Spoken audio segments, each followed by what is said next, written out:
Very, very helpful. And that is a key point that's being made. And let's get that one clear, because something like 44% of our trade goes to the EU. So it's enormously important to us, our trade.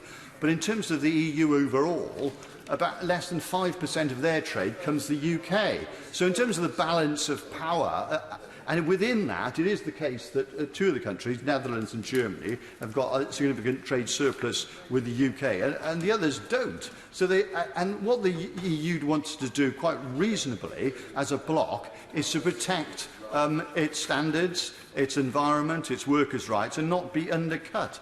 And already we've seen, in terms of we will have to, on the environment, in terms of sovereignty, we want a better environment. But the government's already deciding to we'll be withdrawing from the carbon trading situation. We will have our own carbon tax.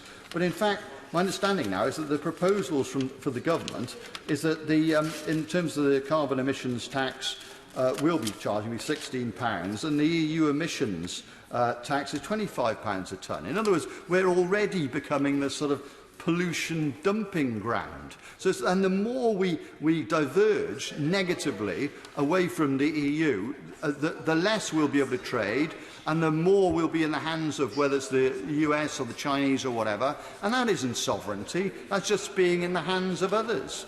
So on your guidance, Mr. Chair, I think I've made my point that in terms of we will be poorer and weaker and more divided. This isn't about sovereignty. This is about the abdication of sovereignty, and I deeply regret it. Right. Robert Courts. Thank you very much, Mr. Speaker. It's an honour to take part in this